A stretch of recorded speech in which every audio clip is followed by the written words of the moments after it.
Imagine waking up every single morning in your apartment in New York, London, or Sydney, sitting on the edge of your bed, scrolling through LinkedIn or Instagram, watching others post their wins, their promotions, their new cars, their vacations, and feeling that quiet sinking sensation in your chest. That voice inside your head that whispers, "I should be further ahead by now." But then you push it down. You grab your coffee, head to your 9 to 5, sit through meetings that could have been emails, come home exhausted, binge watch Netflix, and fall asleep, only to wake up and do it all over again. That voice, that quiet ache, that is your brain screaming at you. Not because you're lazy, not because you're weak, but because your brain is biologically hardwired to keep you exactly where you are. Evolution never designed you to become extraordinary, it designed you to survive. And surviving for the past 200,000 years meant staying with the tribe, avoiding risk and not standing out, because standing out got you eaten by predators. That ancient wiring is still running your life today. The fear you feel when you think about starting that business, asking for that raise, moving to that new city, or even ending that toxic relationship, that fear is not a sign that you're making a mistake. It is a sign that your brain is trying to keep you safe in a world that no longer exists. And if you keep letting that fear make your decisions, you will spend the next 40 years of your life wondering what could have been.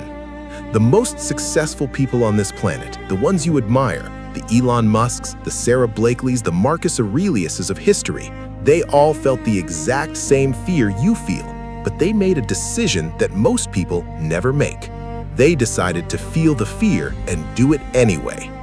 That is the single biggest difference between those who change their lives and those who stay stuck. And until you understand that your own brain is your greatest gatekeeper, you will keep fighting yourself and losing. Now, let's get into the science, because this is not motivation, this is biology. Neuroscientists have identified a network in your brain called the default mode network, or DMN. This is the part of your brain that becomes active when you are not focused on any external task, when you're showering, driving, or lying in bed at night. This is where your mind wanders, and for most people, it wanders straight into worry, regret, self-doubt, and fear of the future. Functional MRI scans have shown that the DMN is significantly more active in individuals who suffer from chronic anxiety, depression, and stress. But here's the part that will shock you. The same scans show that people who stay stuck in mediocrity for their entire lives also have a hyperactive DMN. They replay their failures over and over. They imagine worst-case scenarios that never happen. They convince themselves that they are not smart enough, not lucky enough, not connected enough. And every time they think these thoughts, their brain strengthens those neural pathways. You see, your brain is like a dense forest. The thoughts you think most frequently become wide, clear paths, superhighways of thinking. The thoughts you avoid become overgrown with bushes and thorns. So, if you constantly tell yourself, "I can't do this," your brain builds a superhighway for failure. But if you force yourself to think, "I can learn this," even when you don't believe it, over time, that new path becomes wider and the old one fades away. This is neuroplasticity. Your brain physically changes based on what you focus on. You are not stuck with the brain you have.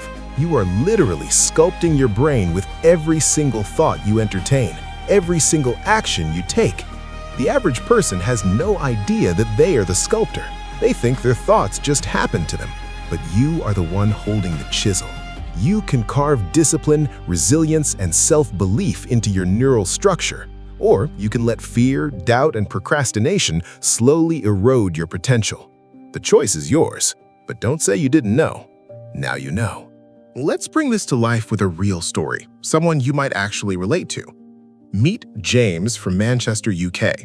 At 27, James was working as a retail manager, earning barely enough to cover rent and student loans. He had a business idea he wanted to pursue, but every time he sat down to work on it, his brain would flood him with thoughts like, "This is too risky. You don't have the experience. What if you fail and lose everything?" He spent 3 full years just thinking about that business. He bought online courses he never finished, read books he never applied, and attended seminars that made him feel motivated for about 48 hours. Then he would crash back into his old habits. One day, his best friend, a graphic designer named Sarah, sat him down and said something brutal.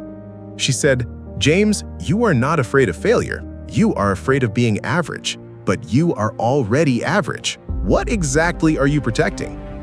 That sentence hit him like a truck. He realized that his brain had convinced him that staying average was safer than taking a risk. But he was already miserable. He already hated his job. He was already living a life he didn't want. So what was the worst that could actually happen? He quit his job with just £2,000 in savings, a terrifying decision. He launched a small digital marketing agency from his bedroom. The first 6 months were brutal. He lost money, he felt isolated, he questioned his sanity every single day. His brain screamed at him to go back to retail, to get a real job. But he had learned something. That screaming was just his ancient survival mechanism. He learned to sit with the discomfort. He learned to say, "I am scared, but I am doing this anyway."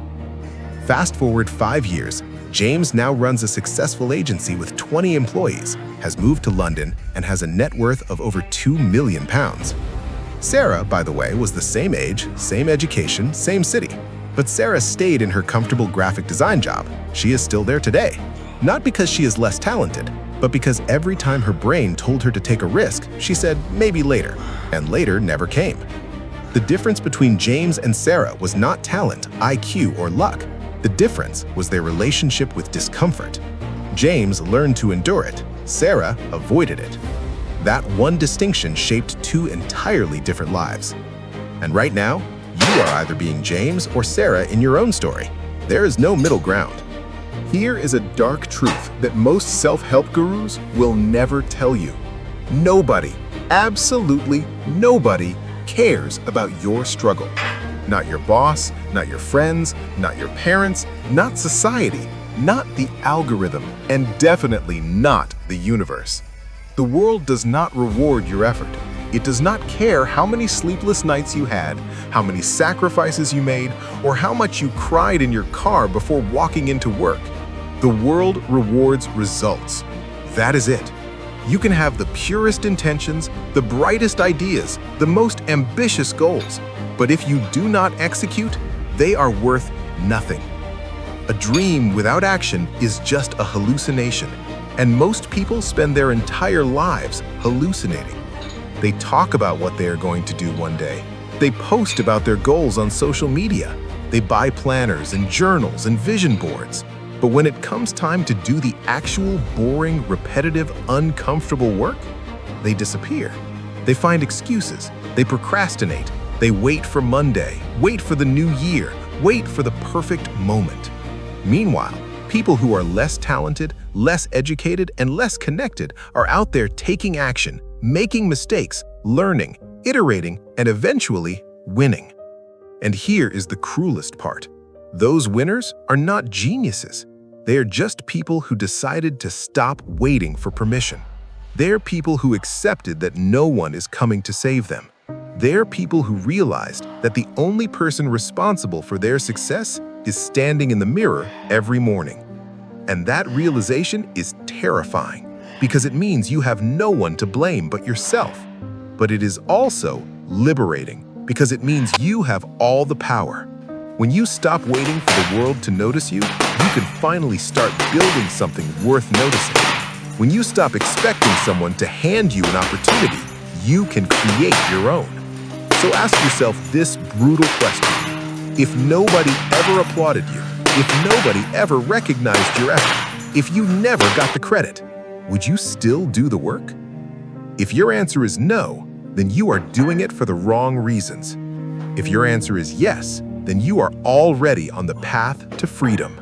The Stoic philosopher Epictetus, who was born into slavery, not privilege, taught a principle that has shaped empires and billionaires for over 2,000 years. He said, "It is not what happens to you, but how you react to it that matters." You cannot control the economy. You cannot control the real estate market. You cannot control the hiring manager's mood, your ex-partner's behavior, or the algorithm's preference. You cannot control the family you were born into, the education you received, or the color of your skin. All of that is outside your circle of control. But you can control one thing: And that one thing is more powerful than all the others combined. You can control your response. Every single morning, you wake up with a choice to be a victim of your circumstances or the creator of your life. The victim looks at the world and says, "Why is this happening to me?" The creator looks at the same world and says, "What can I learn from this?" The victim complains about the system. The creator studies the system and finds a way to win within it or change it. The victim waits for the government to fix things. The creator takes responsibility, even when the situation is not their fault. And that is the great paradox of life. By taking responsibility for things that are not your fault, you gain the power to change them. By blaming others, you hand them the keys to your life. You become a passenger in your own existence. The Stoics understood this better than anyone. They knew that the only thing truly yours is your will, your discipline, and your character. Everything else is borrowed, temporary, and ultimately beyond your control. And when you fully internalize this, when you stop worrying about what others think, stop obsessing over outcomes you cannot guarantee, and pour all your energy into what you can control, you become unstoppable. Not because you win every battle, but because you can never be defeated internally. You can lose money, lose relationships, lose jobs, but if you have a stoic mindset, you will never lose your peace. And that peace is the foundation of all sustainable success. Without it, even millions of dollars cannot buy you happiness. With it, you can be broke and still walk with the confidence of a king. So, do not aim to control the world. Aim to control yourself. That is the only victory that truly matters. Now let's talk about the psychology of why you are procrastinating on the very things that could change your life. This is not laziness. This is dopamine, the chemical in your brain responsible for pleasure, motivation, and reward. When you think about starting a new project, moving to a new city, or asking for a promotion, your brain releases a small burst of dopamine. That tiny release feels good. It makes you feel excited, hopeful, and even productive. But here is the cruel trick. Your brain does not distinguish between planning and doing. Just thinking about success gives you a small reward. And that reward is so satisfying that it often tricks you into feeling like you have already achieved something. You plan your business, write a beautiful vision board, tell all your friends about your goals, and you feel like a winner. But you haven't done the work. You haven't taken the real action. Meanwhile, the dopamine is faded, and now your brain is looking for the next easy hit. So you scroll through social media, watch a motivational video, buy another course, and feel productive again. This is the dopamine loop. It is a cycle of false progress that keeps you stuck for years. The solution is painful but simple. You must stop telling people your goals until they are achieved. You must stop romanticizing the planning phase and start embracing the execution phase, which is boring, lonely, and filled with failure. Real progress does not feel like fireworks. It feels like weightlifting, repetitive, exhausting, and often unrewarding in the short term. But the person who can do the boring work day after day without constant applause, that person becomes unstoppable. That person builds wealth, mastery, and inner strength. That person becomes the 1%. Because 99% of people are chasing the dopamine of planning. Only 1% are willing to suffer through the execution. And that is why the 1% owns 99% of the wealth. Not because they are smarter, because they can tolerate the boredom, the rejection, and the silence that real work demands. Let me give you another story, this time from the US. Meet Amanda from Austin, Texas. At 31, Amanda was a corporate lawyer making 6 figures. On paper, she had everything, but she was miserable. She dreaded every single morning. She would sit in her car before work and cry because the thought of another day in the office felt suffocating.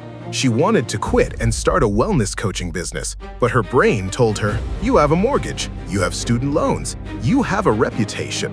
You cannot just throw this away." And that voice was loud. That voice was convincing. That voice kept her trapped for another 3 years. One day, her father, who had spent 40 years in a job he hated, called her and said something that broke her heart. He said, "Amanda, I am 68 years old. I spent my entire life doing what I was supposed to do. I have a pension, a house, and a lifetime of regret. I don't want that for you." That call changed everything. Amanda quit her job with $5,000 in savings, moved into a smaller apartment, and started her coaching business from scratch. Her first year was humiliating. She had no clients, she burned through her savings, and she had to borrow money from her sister just to pay her phone bill. But she learned.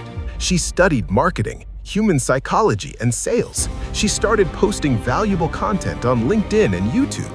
She failed publicly, sometimes in front of thousands of viewers, but she kept going. 2 years later, her business was grossing over $300,000 annually. She had helped over 200 clients transform their careers and mental health.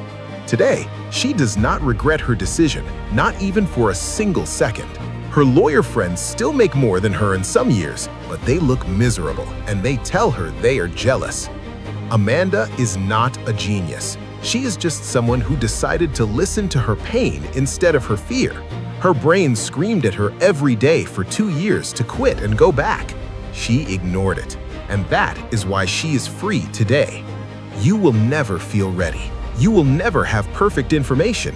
You will never have 100% certainty. The fear will never fully disappear, but you can learn to act despite it. That is courage, not the absence of fear, but the decision that something is more important than fear. Now, let's dive into another powerful psychological concept, loss aversion. This is a cognitive bias discovered by psychologists Daniel Kahneman and Amos Tversky, who won a Nobel Prize for their work. Loss aversion explains that humans feel the pain of losing something approximately twice as intensely as the pleasure of gaining something of equal value. If you find a $20 bill on the street, you feel happy for a few minutes. If you lose a $20 bill, you feel upset for hours. This is why your brain keeps you stuck. It is terrified of losing what you already have. You may hate your job, but your brain focuses on the guaranteed paycheck and convinces you that quitting is too risky. You may be in a mediocre relationship, but your brain magnifies the fear of being alone and makes you stay. You may have an idea for a business, but your brain plays out the worst-case scenario repeatedly until you abandon it. The brilliant irony is that by trying to protect you from loss, your brain is actually guaranteeing your greatest loss, the loss of your potential, your freedom, your joy, and your purpose. The fear of losing a little is making you lose everything. The most successful people understand this deeply. They know that the cost of playing it safe is far higher than the cost of taking a calculated risk. Jeff Bezos left a cushy job on Wall Street to start Amazon out of his garage. Elon Musk invested his entire PayPal fortune into SpaceX and Tesla, both of which almost went bankrupt. They took risks that looked insane to the average person, but they were not reckless. They had calculated that the loss of staying average was greater than the risk of failure. And that is exactly how you must start thinking. Stop asking, "What if I fail?"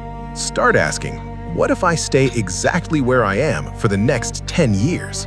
Compare those two outcomes honestly. The risk of failure is temporary and survivable. The risk of never trying is permanent and devastating. You cannot afford to play it safe. Your future self is begging you to take action today. Another brutal truth.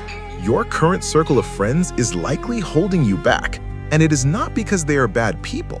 It is because of a psychological principle called social proof. Humans are social creatures who rely on others to define what is normal.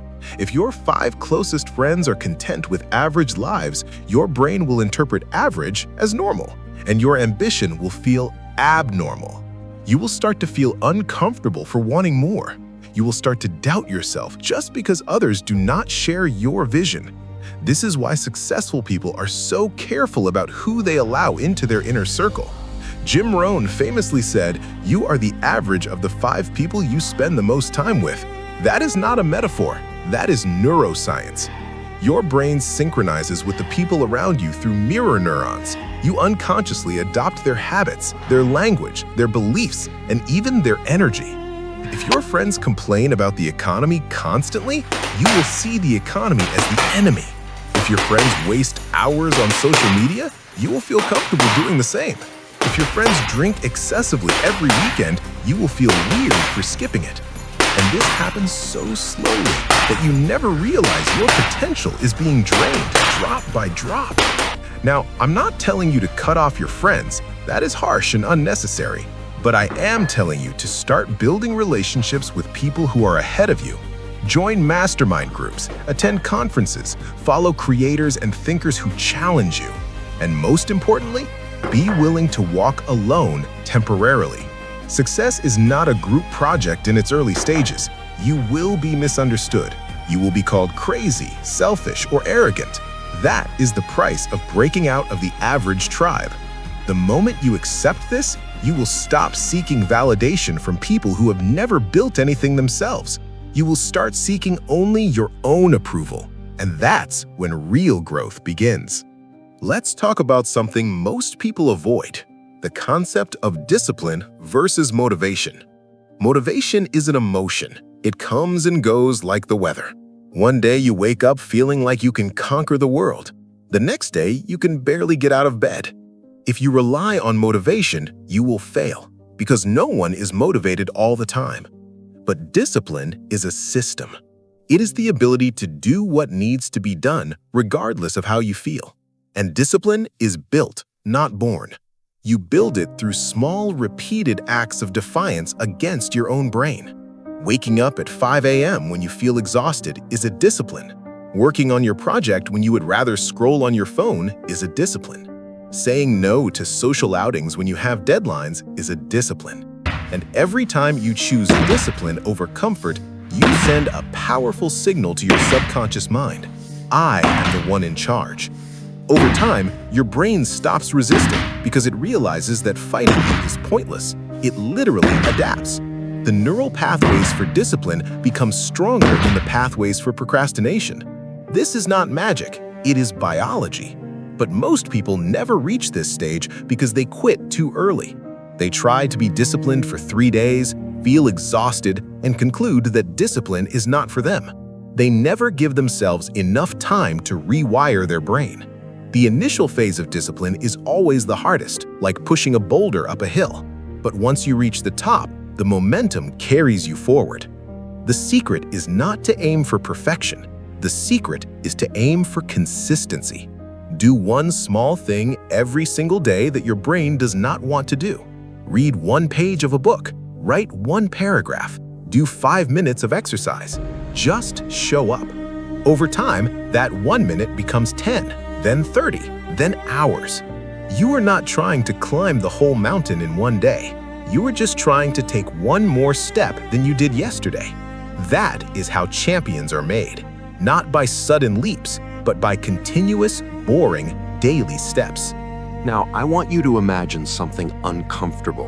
Imagine your life exactly as it is right now, but stretched out over the next 40 years. The same job, the same apartment, the same relationships, the same weekend routine, the same conversations, the same anxieties.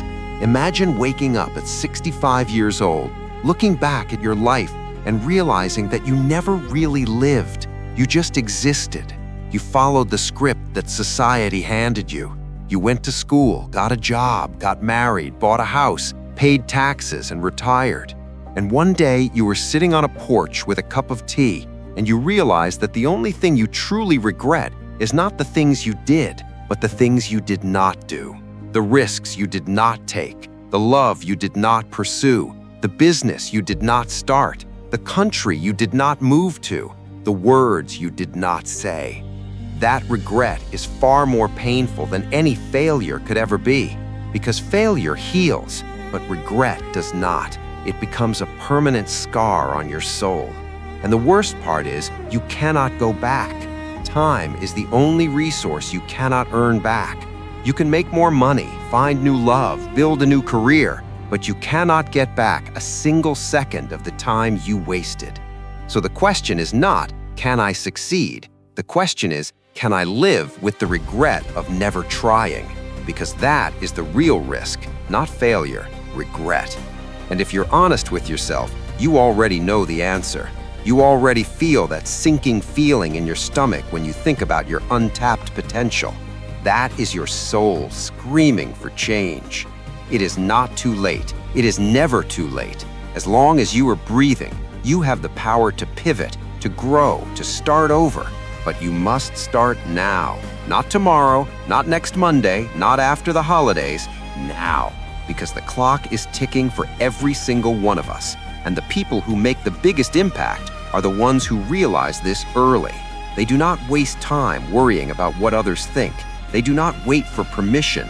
They take imperfect action. They start before they're ready, and they keep going until they win. So here is your final task, and I want you to take it seriously.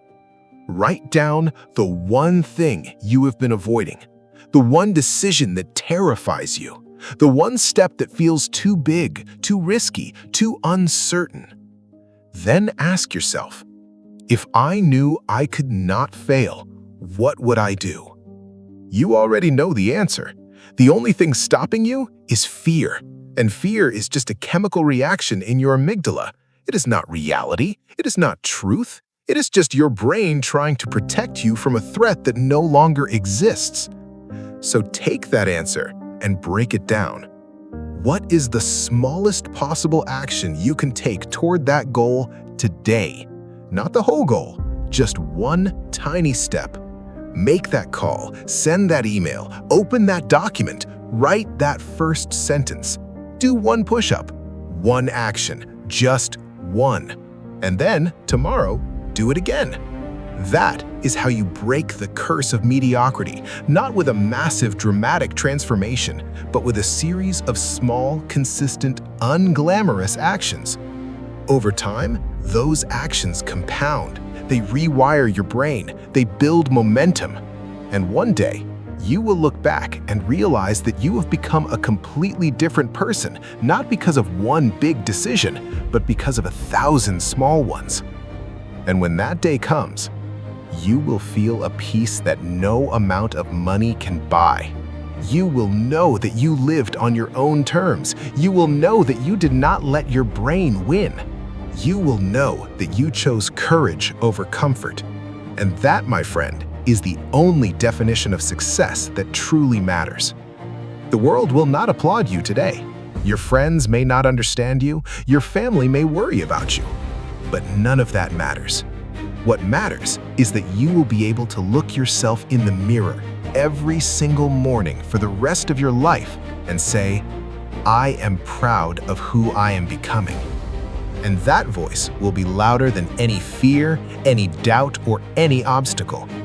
That is the voice of freedom. That is the voice of a life well lived. Now, go. Take that first step. Right now. No more waiting, no more excuses. Your future self is counting on you.